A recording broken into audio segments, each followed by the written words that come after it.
നമസ്കാരം, ഇത് the Indian.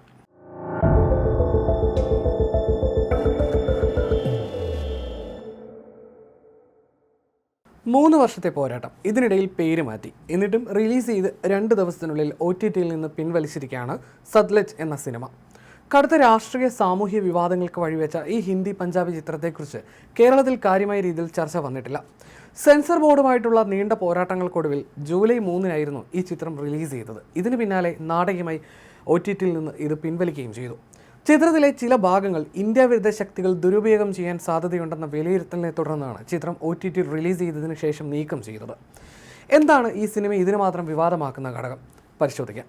2022-ലാണ് Punjab 95 എന്ന പേരിൽ സിനിമ സെൻസർ ബോർഡിന് മുന്നിലെത്തിയത്. സിനിമയ്ക്ക് സെൻസർ ബോർഡ് 127 കട്ടുകളാണ് നിർദ്ദേശിച്ചത്. 2023-ൽ ടൊറന്റോ അന്താരാഷ്ട്ര ഫിലിം ഫെസ്റ്റിവലിൽ പ്രദർശിപ്പിക്കാൻ തീരുമാനിച്ചിരുന്ന സിനിമ ഇന്ത്യൻ അധികൃതരുടെ ഭാഗത്തു നിന്നുണ്ടായ എതിർപ്പിനെ തുടർന്ന് റദ്ദാക്കിയായിരുന്നു. ഒടുവിലാണ് പേര് മാറ്റി സത്ലജ് എന്ന പേരിൽ C5-ൽ സിനിമ എത്തിയത്. മനുഷ്യാവകാശ പ്രവർത്തകനായ ജസ്വന്ത് സിംഗ് ഖൽറയുടെ ജീവിതത്തെ ആസ്പദമാക്കി ഒരുക്കിയ ചിത്രമാണ് സത്ലജ്. പഞ്ചാബിലെ തീവ്രവാദ കാലഘട്ടത്തിൽ നടന്ന സംഭവ വികാസങ്ങളെ ചുറ്റിപ്പറ്റിയാണ് സിനിമയുടെ കഥ മുന്നോട്ട് പോകുന്നത്. 1990-കളിൽ പഞ്ചാബിലുണ്ടായ തിരോധാനങ്ങളെയും വ്യാജ ഏറ്റുമുട്ടൽ കൊലപാതകങ്ങളെയും കുറിച്ച് അന്വേഷിച്ച മനുഷ്യാവകാശ പ്രവർത്തകൻ ജസ്വന്ത് സിംഗ് ഖൽറയുടെ ജീവിതത്തെ ആസ്പദമാക്കിയാണ് ചിത്രം ഒരുക്കിയിരിക്കുന്നത്.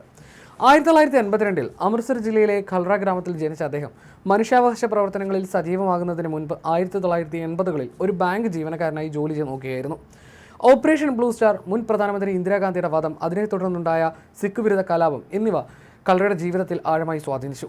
തീവ്രവാദ ബന്ധം ആരോപിച്ച് പഞ്ചാബ് പോലീസ് കസ്റ്റഡിയിലെടുത്ത തങ്ങളുടെ ബന്ധുക്കളെ പിന്നീട് കാണാതായതായി നിരവധി സിഖ് കുടുംബങ്ങൾ ആ സമയത്ത് പരാതിപ്പെട്ടിരുന്നു. ഈ പരാതി അദ്ദേഹം ഗൗരവത്തോടെ തന്നെ ഏറ്റെടുത്തു. ആളുകളെ ദുരൂഹ സാഹചര്യത്തിൽ തുടർച്ചയായി കാണാതാവുകയും ചെയ്തതോടെ ഖൽറ സർക്കാർ രേഖകളിൽ നിന്ന് വിവരങ്ങൾ ശേഖരിക്കാൻ തുടങ്ങി. അദ്ദേഹത്തിൻ്റെ അന്വേഷണം ഒടുവിൽ അമൃത്സറിലെ ഒരു മുനിസിപ്പൽ കോർപ്പറേഷൻ രേഖകളിലേക്കാണ് എത്തിച്ചത്. അവിടെ നിന്ന് അദ്ദേഹത്തിന് കിട്ടിയ വിവരങ്ങൾ ഞെട്ടിക്കുന്നതായിരുന്നു.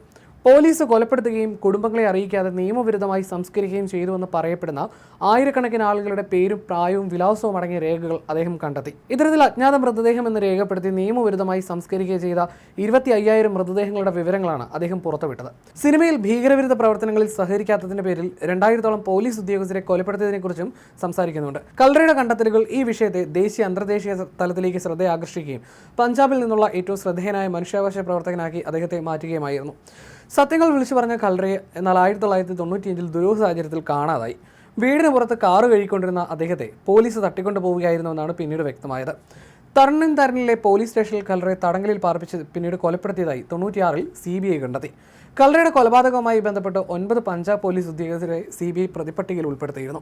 2007 ഒക്ടോബറിൽ പഞ്ചാബ് ഹൈക്കോടതി മുൻ സബ് ഇൻസ്പെക്ടർമാർ ഉൾപ്പെടെയുള്ള 4 പ്രതികളുടെ ശിക്ഷ ജീവപര്യന്തം തടവായി ഉയർത്തുകയും ചെയ്തു. പേരുമാറ്റം, വെട്ടിമാറ്റലുകൾ എന്നിങ്ങനെ വലിയ പ്രതിസന്ധി നേരിട്ട ഈ ചിത്രം സെൻസർ ബോർഡിന്റെ നിർദ്ദേശങ്ങൾ പൂർണ്ണമായി പാലിക്കാതെയാണ് OTTയിൽ റിലീസ് ചെയ്തതെന്ന സൂചനകളും ഇതിനിടെ പുറത്തു വരുന്നുണ്ട്.